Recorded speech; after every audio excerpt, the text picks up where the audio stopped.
किशोर जी खाने की मेज पर आकर बैठे और जैसे ही खाना थाली में लिया तो देखा आज फिर सब्जी में तेल और मिर्च बहुत ज़्यादा है। वैसे ही किशोर जी का कोलेस्ट्रॉल और डायबिटीज़ बहुत बढ़ा हुआ था। डॉक्टर ने उन्हें ज़्यादा तेल, घी और मिर्च वाले खाने से दूरी बनाए रखने को कहा था, लेकिन बहू निशा को कहने से भी क्या फ़ायदा था। वो तो वैसे भी अपने ही मन की करेगी। अभी कल की ही बात है जब किशोर जी ने निशा से कहा था कि उनके लिए कम शक्कर वाली चाय बनाया करें। तभी निशा गुस्से से बोली थी, मुझसे फीकी चाय अलग से नहीं बनती है पापा जी, पीना है तो पीजिए वरना रहने दीजिए। तब किशोर जी यही सोचने लगे कि चाय में तो करना ही क्या होता है, पहले मुझे कम शक्कर वाली चाय देकर फिर उसी चाय में शक्कर डालकर सभी के लिए मीठी चाय बना सकती है। बहू फिर भी मुझे अलग चाय नहीं बना कर देती, फिर तो सब्जी और दाल तो मेरे लिए अलग बनाना बहू के लिए नामुमकिन है। किशोर जी ने जैसे तैसे खाना खाया। मन में तो आया कि कह दे बहू मेरे लिए अलग खाना बनाया करो, मगर निशा के गुस्से को सहने की हिम्मत अब किशोर जी में नहीं थी, इसीलिए थोड़ा सा खाना खाकर उठ गए। थोड़ी देर में बेटा सुमित भी घर आ गया। उसके आते ही किशोर जी बोले, बेटा मेरे पेंशन के पैसे भी अब तक आ गए होंगे, मुझे डॉक्टर को दिखा ला। डॉक्टर ने हर महीने रूटीन चेकअप के लिए बुलाया है। पिछले महीने भी कोलेस्ट्रॉल बहुत बढ़ा आया था, इस बार भी ना जाने कम होगा या नहीं। जैसे ही बहू निशा ने किशोर जी के मुंह से ये बात सुनी, वो अपने कमरे से आकर बोली, पापा जी इनके कोलेस्ट्रॉल बढ़ने का ठिकरा भी मुझ पर फोड़ना चाहते हैं। सुमित, इनका तो एक ही काम है बैठे बैठे सभी पर इल्ज़ाम लगाना, लेकिन मैं कह देती हूँ सुमित, यदि इनका ऐसा ही रवैया रहा तो मैं मोनू को लेकर हमेशा के लिए अपने मायके चली जाऊंगी। सुमित भी निशा की बात पर मौन रहा।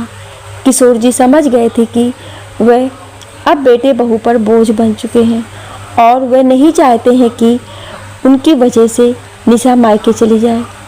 इसलिए अगले ही दिन उन्होंने अपने कपड़े पैक किए और वह अपनी बेटी सोनिया के वहाँ जाने के लिए रवाना हो गए।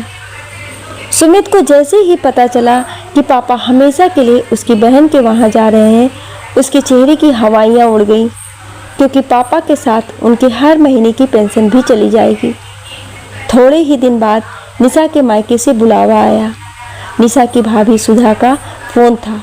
वो बोली, दीदी हमने घर में गणेश जी की मूर्ति बैठाई है, तो आप लोगों को दर्शन करने आना है और सभी को यहाँ खाना खाकर ही जाना होगा।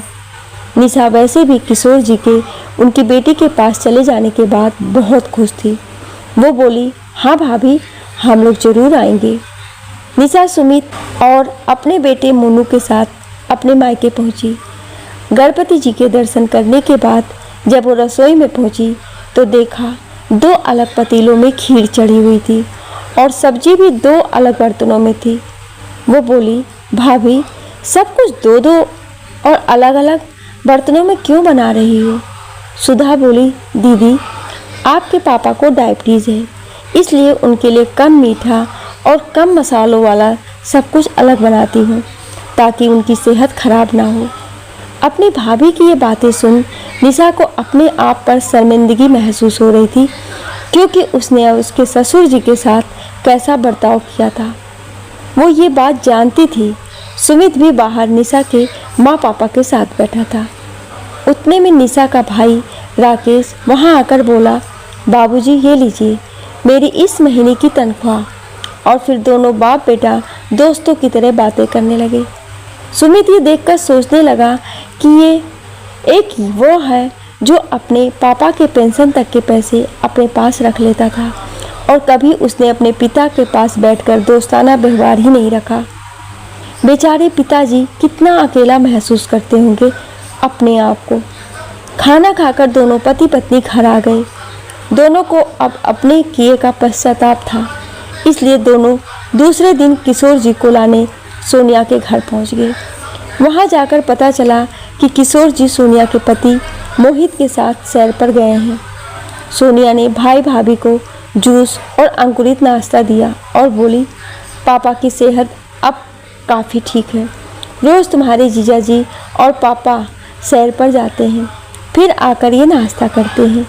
निशा और सुमित शर्म से ज़मीन में गड़े जा रहे थे, क्योंकि उन्होंने अब तक पापा के लिए ऐसा कुछ भी नहीं किया था। उतने में किशोर जी और मोहित लौट आए। सुमित बोला, पापा हम आपको घर लेने आए हैं। ये सुनकर किशोर जी एक पल ठिठक गए, क्योंकि वो फिर से अपमान सहने बेटे बहू के साथ वापस जाना नहीं चाहते थे। पापा जी, हम लोगों से बहुत गलतियां हो गई हैं, मैं बहुत बुरी हूँ पापा जी, मगर सुना है एक बाप तो अपने बुरे से बुरे बच्चे को माफ़ कर देता है, क्या आप मुझे माफ़ नहीं करेंगे? हाथ जोड़कर बोली निशा। सुमित भी हाथ जोड़कर खड़ा था। किशोर जी के सामने दोनों का यूं उतरा चेहरा देखकर किशोर जी भी उनके साथ वापस घर चलने को तैयार हो गए। दोस्तों, बूढ़ा पिता कभी बोझ नहीं होता, बल्कि ऐसे बच्चे धरती पर बोझ हैं जो अपने माता पिता को बोझ समझते हैं। लिखने और बोलने में कोई त्रुटि हुई हो उसके लिए क्षमा प्रार्थी हूँ। आपको ये कहानी कैसी लगी हमें कमेंट करके ज़रूर बताएं, और ऐसी ही कहानियाँ सुनने के लिए हमें सब्सक्राइब जरूर करें। Thank you.